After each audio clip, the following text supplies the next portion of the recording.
కూడా పాట పాడతారు. సో అందరు కూడా లోపలికి రావాల్సిందిగా కోరుతున్నాం.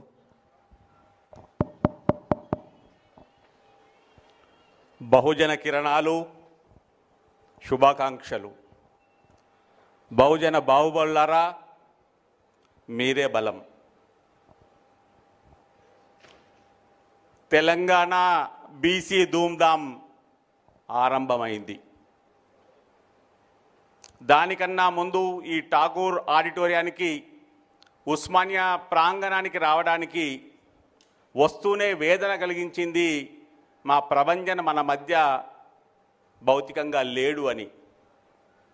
ఆచార్య ప్రభంజన్ యాదవ్ దివ్య ఆత్మకు శ్రద్ధాంజలి ఘటిస్తూ ఉన్నాను.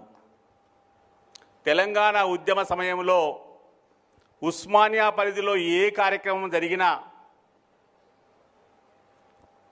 నన్ను ప్రభంజన్, ఇక్కడ చాలా ముఖ్యమైన కార్యక్రమం ఉందబ్బా, 2 నిమిషాల కోసం వచ్చిపోరాదా అని అంటూ పిలిచిన జ్ఞాపకాలు. ఆచార్య కేశవరావు జాదవ్ గారిని యాద్ చేసుకుంటా ఉన్నాను. 95 నుంచి మేము నిర్మించినటువంటి నిర్మాణంలో తొలి పునాది ఆచార్య కేశవరావు జాదవ్ గారు.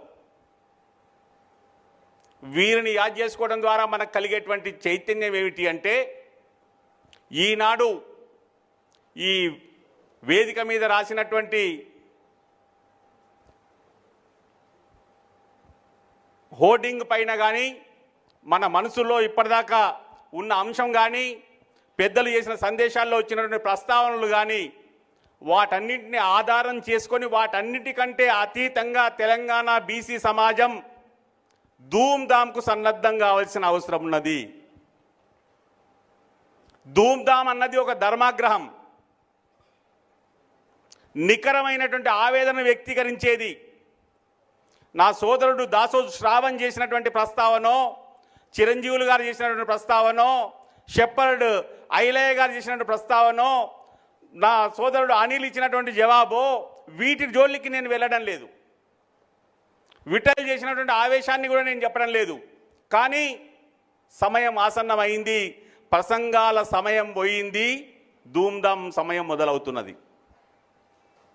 అందుకోసమే ఇక్కడ కూర్చున్నటువంటి యువ కిషోరాలకు చెప్పే కన్నా ముందు, వీరి ద్వారా, ఈ వేదిక ద్వారా, ఈ ఠాగూర్ ఆడిటోరియం, ఉస్మానియా విశ్వవిద్యాలయం ఇచ్చే సందేశం ద్వారా అఖిల భారత ఓబీసీ విద్యార్థి సంఘం చేసినటువంటి ఈ ప్రయత్నం తెలంగాణలో నికరంగా రాజుకోవాల్సిన తెలంగాణ బీసీ ధూమ్ధామ్కు చరిత్రాత్మకమైనటువంటి నాంది కావాలి అనేటువంటి ఆకాంక్ష వ్యక్తం చేస్తూ ఉన్నాను. ఆ దిశలో సాగుదాం. రాజ్యాంగపరమైనటువంటి సంక్లిష్టాలు చాలా ఉన్నాయి. నికరంగా 2027లో జరిగేటువంటి జాతీయ స్థాయి కుల జనగణన ఒక ప్రాథమికమైనటువంటి రాజ్యాంగబద్ధమైనటువంటి పత్రాన్ని మనకిస్తుంది. ఆ తర్వాతనే జవాబులు అందుతాయి. తాత్కాలికంగా మనం చేసేటువంటి ఈ ప్రస్తావనలన్నీ కూడా పెద్దగా నిలిచేవి కావు అనేటువంటి వాస్తవం మీకు కూడా తెలుసు. అయినప్పటికీ మనకేం కావాలి? సోదరుడు ఇందాక శ్రీనివాస్ గౌడ్ గారు చెప్పినారు, మన పిల్లల కోసం విద్యా ఉద్యోగ రిజర్వేషన్ వచ్చు కదా ఆర్డినెన్స్ ఇస్తే. మంత్రి చేసినవు సోదరా, ఖండించడం కోసం కాదు. ఈ నిమిషాన ఇప్పటికిప్పుడు ఆర్డినెన్స్ ఇస్తే నిలిచేది కాదు. నువ్వు పెద్ద మంత్రివి, నువ్వు పెద్ద పెద్ద శాఖలు చేసినటువంటి మంత్రివి సోదరా. ఎలా? శ్రావణ్ చెప్పింది చాలా నిక్కచ్చి ముచ్చట. ఆర్డినెన్స్ లైఫ్ ఎంత? 45 రోజులు. ఆర్డినెన్స్ లైఫ్ ఎంత? 4 గంటలు. 4 గంటలకు ఇవ్వచ్చు, 45 రోజులకు ఇవ్వచ్చు. 45 రోజుల తర్వాత ఆర్డినెన్స్ను మళ్ళీ ఎందుకు అలా నిలిచిపోయి ఉన్నది అని చెప్పి ప్రభుత్వం శాసనసభకు జవాబు చెప్పుకోవాల్సిన అవసరం ఉంటుంది. కాబట్టి అది ఆధారమే కాదు, కానీ ప్రయత్నం. ఈ ప్రయత్నం కన్నా ప్రధానమైనటువంటి నేను చెప్పదలుచుకున్నది, స్థానిక సంస్థల ఎన్నికలు బహుశా అతి కష్టం మీద తెలంగాణ ప్రభుత్వం నిర్వహించేటువంటి ప్రయత్నం చేస్తుంది కావచ్చుగాక. అందులో ఎంతో కొంత రిజర్వేషన్ బలహీన వర్గాలకు కూడా పెరుగుతుంది కావచ్చుగాక. దాని పాపం అంతకన్నా ముందు ఏర్పడినటువంటి 18 నుంచి 22% రిజర్వేషన్లకే పరిమితమైనటువంటి బీసీ రిజర్వేషన్ల మూలంగా ఏర్పడినటువంటి అఘాతమే కావచ్చుగాక. వీటన్నింటికన్నా అతీతంగా రాజ్యాధికార కాంక్ష కలుగుతున్నది. బలహీన వర్గాల బిడ్డల్లో, బహుజనుల్లో రాజ్యాధికార కాంక్ష కలుగుతున్నది. దానికోసం ధూమ్ధాం కావాలి. తెలంగాణ బీసీ ధూమ్ధాం. ఇక విశ్వవిద్యాలయాలు అందుకోవాల్సిన అవసరం ఉంది. పెద్ద పెద్ద విద్యాలయాలు అందుకోవాల్సిన అవసరం ఉంది. బహుళ ప్రజానీకం కదలాల్సిన అవసరం ఉంది. నేను ఈ అంశాల జోటికి న్యాయపరమైనటువంటి సాంకేతికపరమైనటువంటి అంశాల జోలికి వెళ్ళదలుచుకోలేదు. అవన్నీ వేరే. ఇంత బహిరంగ వేదికగా ధూమ్ధాం అంటే రగడిల్లేటువంటి పౌరుషంతో సాగేటువంటి ప్రయత్నం. ఒక్కటి మాత్రం చెప్పగలను, తెలంగాణ హైదరాబాద్ గడ్డ మీద నిజాం సంస్థానం నుంచి ఏది ఆరంభమైనా విజయమే అయింది.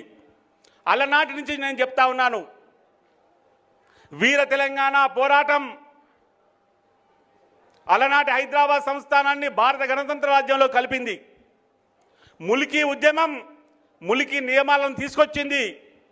తొలిదశ ఉద్యమం ఎన్నో రకాల చైతన్యాలను తీసుకొచ్చింది. అంత మాత్రమే కాకుండా నీటిపారుదల ప్రాజెక్టుల్లో ఆనాడే అటువైపు ఉన్నటువంటి పాలకులు మనకు ఎలా ద్రోహం చేయవచ్చునో వారు కనుక్కునేటువంటి ప్రయత్నాలు కూడా చేయగలిగినారు.